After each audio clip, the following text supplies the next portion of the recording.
So the season finale just aired, and that episode, that was fantastic. Although there was no fighting, there was a lot that... It was all tension. You know, the whole episode was just tension. Yeah, and we expected a lot of people to die. We actually thought that it was time for someone to die at least. And that would have been true to Game of Thrones fashion, but...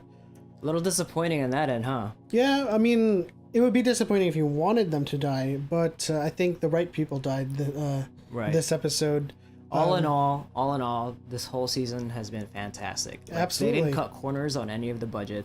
All of the set pieces were amazing. As soon as you think that they ran out of budget and you're like, oh, that's a set piece for this season. It's just gonna be talking. We didn't get a shitty fight sequence from the sand snakes and Braun. That was I just wanted to call that out. This whole entire season has just been a culmination of everything. All the theories are coming to fruition. Yes. Bran finally comes through. Yeah, he's not the quote unquote three-eyed potato anymore. Although I'm sure those jokes and memes will persist throughout the next season. And I'm happy to report that, you know, at least some of my theories came true.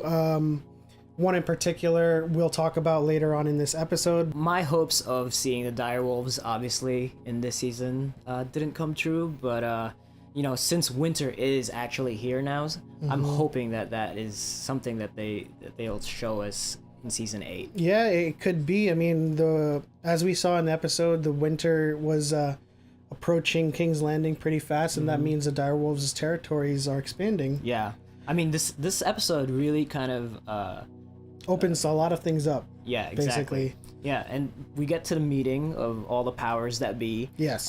First, I want to kind of say that this was just a great display of getting the entire cast on screen for the first time since season 1. Yeah, that was the first time we've seen... So it was almost nostalgic for me when I saw all of them there together. Yeah. Obviously, for different reasons, they're there to solidify some kind of truce against... there is only one war they need to worry about.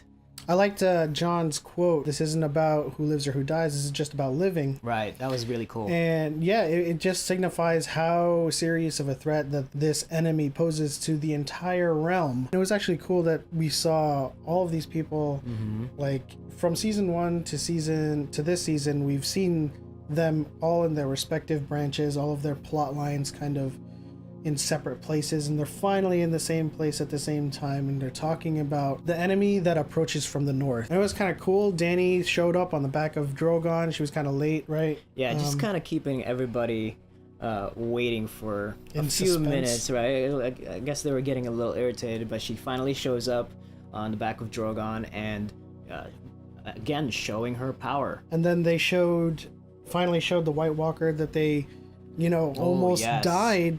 Yes. Trying to get, and we got a sneak peek of it while they were still in the boat or on their way to King's Landing, where the Hound was checking to see if the White Walker was still kicking and screaming or whatever in the box. Yeah, and that goes into the fact that like when he was revealing the White Walker to Cersei, it wasn't moving. The box wasn't moving. You had actually thought it had escaped. I thought it escaped. I just thought that it probably died. Because when you said that, when you said the Hound checked on the White Walker box, they focused in on the locking mechanism and it was rattling. So I thought, you know, right. What better way to prove the White Walker's existence with a White Walker running loose in King's Landing and turning it into that White was Walkers. Actually running through my head while that was happening, because the Hound brings the box and nothing is happening. He's unlocking it and he's walking around it. Like, there's a little bit of tension there. And like at the same moment, I was like, dude, what if that White Walker like escaped or it died? And, yeah, I also thought it died too. And they would have all came together for nothing. Yeah.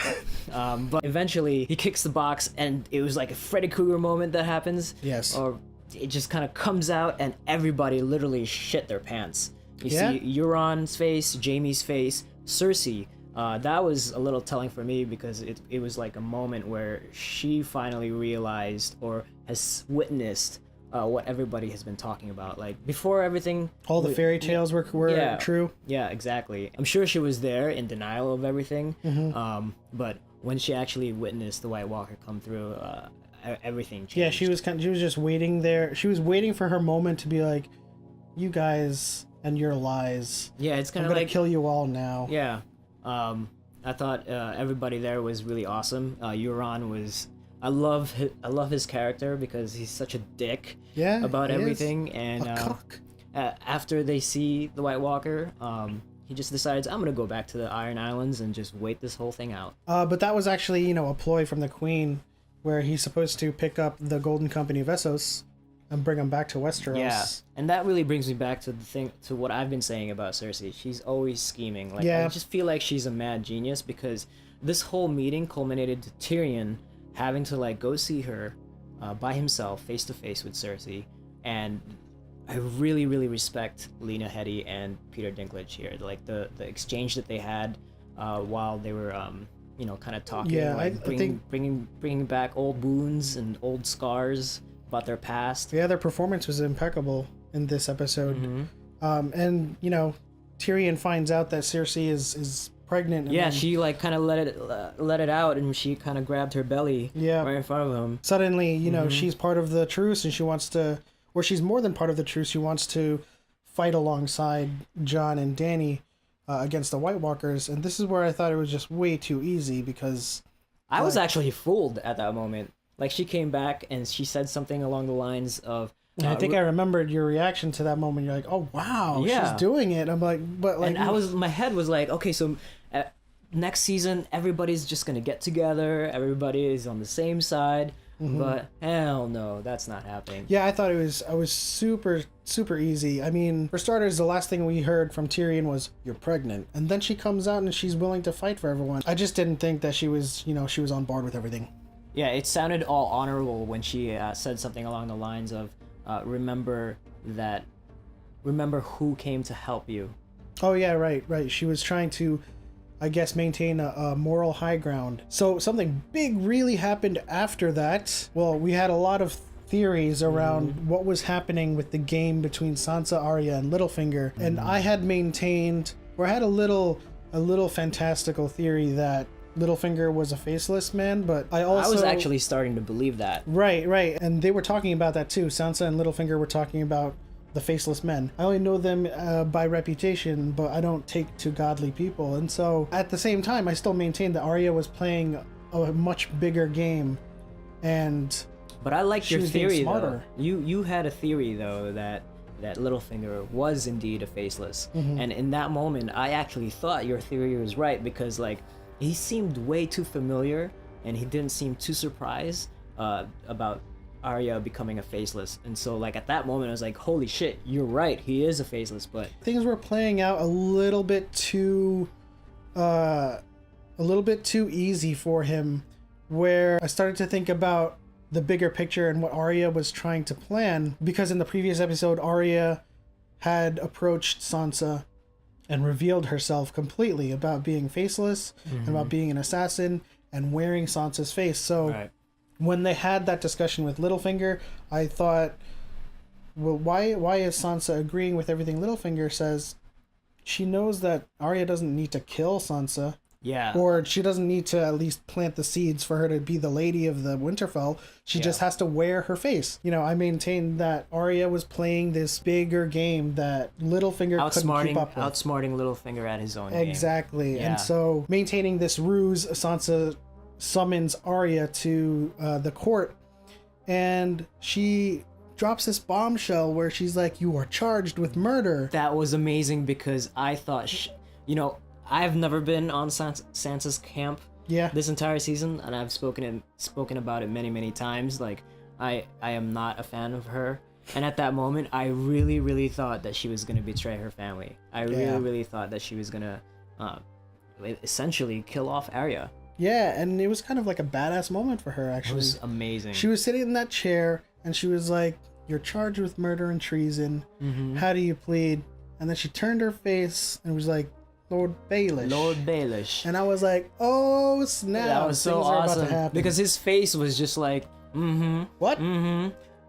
What? That was so cool.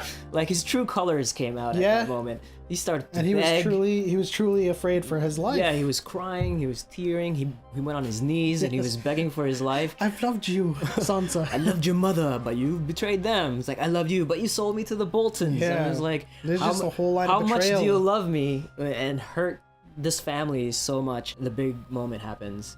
Arya just walks up and goes.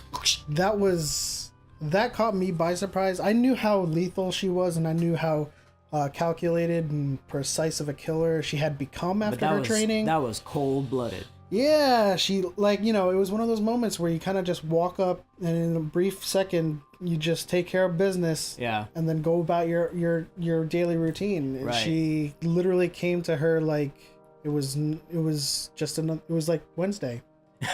It was just another day for her. Yeah. And it was just another day for Bran too. Like he finally came through. Yes. There's a little bit more color for Bran in this episode now. Yeah, he's no longer the three-eyed potato, and you know, I'm sure those memes will persist even until the next season. Yeah, it was amazing how he said some things to Littlefinger, and Littlefinger's reaction was like, "How the hell do you know that?" So, goodbye, Littlefinger. Rest in peace.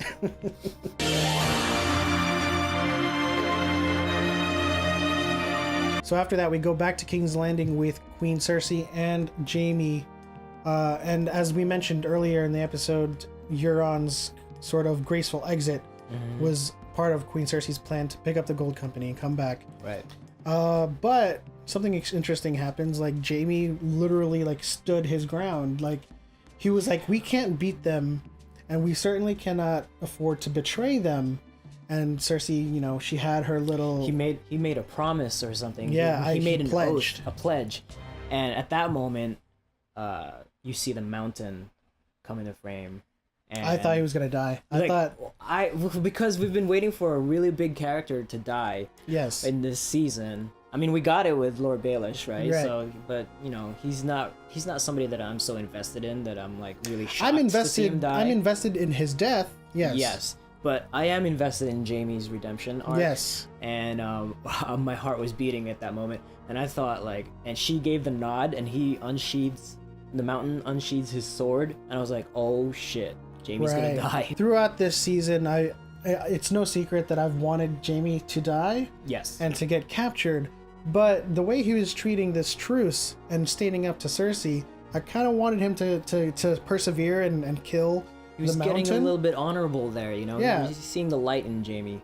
He seemed to, you know, grow his balls back and start talking back to Cersei, like, you can't do this stuff. Right. He was just being honorable and, you know, trying to talk Cersei out of doing this stupid shit that's eventually gonna result in everyone dying. I like how you had said earlier about the meeting, how she changed her mind, that it was too easy. I had actually thought that there was gonna be some kind of semblance of humanity in her, because now she has something more to live for, because she has a baby. She's carrying a baby. But true to fashion, she is the mad genius, mad queen genius. And going back to a theory I had in a prior episode, I said that Cersei, she would agree to the truce.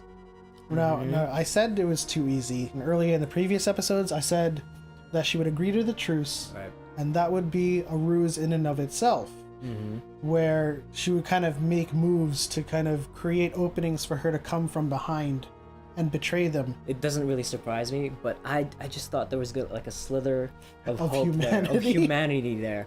But it's, I mean, that's her. She's the mad genius, mad queen genius, Cersei Lannister. So, you know, I'm a fan of hers. And so, at the end of all of that, Jaime is seen riding off into the distance. He's finally released from Cersei's clutches, and he's independent. It looks like he's independent. He's not wearing his armor. He's finally free, right? Yeah, he's got his free folk gear on, so to speak. Where do you think he was going? I feel like he was going to join them in the north. I honestly thought he was on his way to let them know Cersei's not gonna keep her word, because, you know, he's the only one now, and I'm surprised she didn't kill him, because he's a loose end, and he could warn them about maybe this. That is the little piece of humanity that's still left in her, because she couldn't really do it. She was going to kill him, but he was like, I don't believe you. Yeah, and she couldn't because, go through with it. You know, there was the love is still there, but She couldn't honor a truce, but she couldn't kill her brother. kill her own brother. But anyway, he's out there, and you start to see the snow coming down. The snow is Winter coming is down. finally here, all the way down south of King's Landing, and You know, I didn't really think much of it. I got excited because, again, an earlier theory of mine was that the White Walkers would somehow find a way to come to King's Landing earlier than expected versus, you know, attacking the North fights, and then the South fights. But I think, what if the White Walker army is attacking on two fronts? And that's something I'm still theorizing at this point. When the snow starts falling in King's Landing, after, you know, a couple of days where it was just summer, Right. like weather, and they were meeting in sunny skies, I really think the White Walker army is there. Yeah, I think Another you're alone. contingent, at least. I think you're alone on that theory. I'm fine with being alone in that until the next season happens, and we do learn that the White Walker army is in fact in King's Landing. Yeah, I don't think that's happening whatsoever. Sorry, outside of King's Landing. Yeah, I don't think that's true because, first of all, they're still behind the wall, and they can't swim. They don't have boats, so there's no way for them to be already in King's Landing. But we'll see. But think about it. As Jaime sees the snow, he turns back around. So do you see him turn back he around? turns back around and goes back to King's Landing, and the camera pans back to King's Landing or Flea Bottom, Well, it and goes- it's starting to snow there. Right. And I'm thinking that he might. He might have changed his mind to go back to Cersei. I don't think he changed his mind to go back to Cersei. I think he changed his mind about going up north and trying to see what the threat is down south. No, I don't think so, man. It's my theory. It's gonna happen. He was at the edge of a cliff, so of course he's gonna turn around. He doesn't have anywhere The else White to Walkers are in King's Landing. Jaime's gonna turn around and he's gonna see the army because they came from Essos. And so we finally go back to Winterfell, to what I will call the most important reveal we've ever gotten in this whole entire series, because we had this hint, right? We had this hinted at for the longest time throughout the previous seasons. What is it? J plus R+L equals J. Right. We've always had these hints, and in the previous season we had the Tower of Joy scene where Lyanna speaks to Ned, but it's silenced, and then the next frame is Jon. So everybody put two and two together, and they were like, he's a Targaryen. But Bran, just, you know, regular casual conversation with Samwell. Yeah, it was awesome like- too. It was a great moment because I think that was the first time I saw Bran have a little bit of emotion on his face. Samwell Tarly. Samwell Tarly, and he had like a little grin on his face. But then that was over. He proceeded to be a three-eyed raven. And then they worked together to uncover the real mystery. it was- So we have a single, double, and triple confirmed that Jon Snow is not a Snow. And Bran was like, he's a Sand, because they call Bastard Sand in Dorne. And then Samwell quickly recalls the diaries of an old Meister at the Citadel that Rhaegar had an annulment and had a real wedding with Lyanna Stark. And we saw that on screen, which was an impressive scene. Well, that whole sequence was very elegant. I was very happy with the way they handled it, the sequence with Bran kind of narrating the story as it's taking you back and you getting... Well, we were seeing him seeing what happened. Right, you get a glimpse of Rhaegar. And I actually thought he looked exactly like Daenerys' brother from season 1 or season 2. Yeah, he did have a resemblance, but you know, it's not. It's those It's golden those locks. It's not that far of a reach. I mean, they kept it in the family for a long time, so they're all gonna look like each other. So. Right. But you know, that was a great revelation that their marriage was official. Right. And so Jon wasn't even a Sand, and he is a legitimate heir to the Iron Throne. His name is Aegon Targaryen. After Aegon the Conqueror. And so, I don't know what to think about that. I don't know, I think all fans just stand up and clap at this moment because it's finally out there. It's finally triple confirmed, as you said. No more bullshit. No more theories. Boom. They finally get together. They're like butt naked on the bed and having passionate sex and love and all that stuff. while we're getting all that confirmation about his heritage. So that was really awesome. Which means the Targaryens are back to, you know, having sex with their own each other. family. There's a theory that Tyrion is also a Targaryen to some degree, and we don't have any kind of we don't have confirmation revelations of that or yet, confirmation. So that's the next evolution of the theory crafting about Tyrion's heritage. yeah, I mean, and he looked kind of jealous. I don't know. I don't want to like read into it. Maybe he just didn't expect it. I don't know if it was foreshadowing, but like that was a little creepy, and I really hope that he stays on the good side here. But see, now I don't think they're actually he's gonna learn the truth until at least the final episode. I think something's gonna happen. You know, I think because, you know, Game of Thrones, it always disappoints you, right? And it's been very good this season. It has been too good this season. Not disappointing. So I imagine that when Jon gets back, because we did see the White Walkers breach the wall and start their march onto Winterfell, I imagine that when he gets back, Bran's gonna try to tell him all the shit's about to go down. He's like, "Not now, Bran," and then he goes off to battle and just not now, Bran. I'm in love. I'm about to fight White Walkers. But you know, in any case, something's gonna happen. They're not gonna be able to tell him the truth until next season. And I think that's what's going to happen. I don't think... See, the fans know he's Aegon Targaryen. But Jon doesn't. And he's not going to know. And neither is Dany until Bran has the time to tell him. If this season has been any indication of time, I think he'll know sooner than later. Yeah, he'll find it, right? So now we're at Eastwatch. And you see Tormund and Beric go into the watchtower, and they're like looking through the tree lines, and then there you go. There you see the White Walkers have arrived. Yeah, the giant White Walkers, like the army of the undead, are now at the footsteps of the wall. And I was like, I don't fucking care, man. Show me the dragon already. Yeah, but you thought Tormund was gonna die. I think he might. Well, I think this whole episode we didn't see what happened, really, right? Yeah, he might be dead. I have no idea. That whole wall came down. He might have been on the other side and he was safe. Yeah. I'm pretty sure he's safe. Until at least the first episode. If he's gonna die, well, if he's gonna die, he deserves like a good death scene. You know, that's like, true. Very. All these really good characters that everyone has been invested in, if they die, they need an epic death scene. We didn't get that, so that's why I think he's still alive. But we did get Godzilla. That was Godzilla. You know, Rhaegal came in flying with the Night King on his back, and he proceeded to fire a breath that I likened to Godzilla's atomic breath, and it looked spectacular. It was so powerful; it literally breached the wall, and it was a large enough breach to let the White Walker army through. Yeah. And now that's it. But I mean, that whole thing was just insane. Like, you were just expecting it to come, and they built it up for that moment.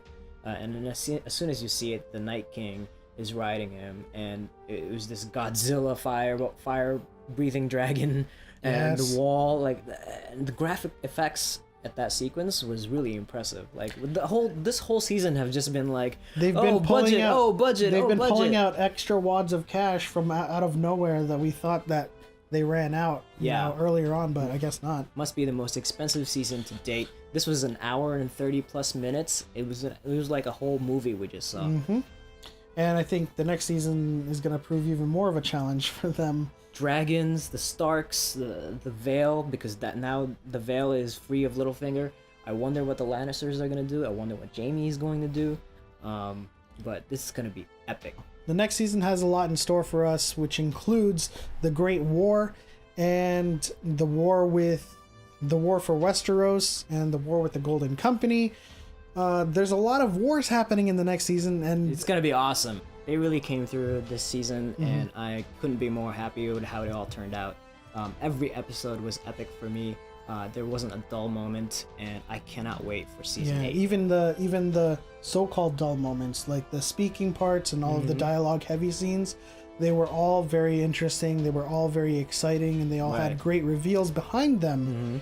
And yeah, I agree with you. The whole season was just terrific. So that'll wrap things up for us here at Watching Sundays for Game of Thrones Season 7. If you enjoyed the video, leave a thumbs up and subscribe for more Watching Sundays. I'm Element. I'm Flip. And this is Watching Sundays.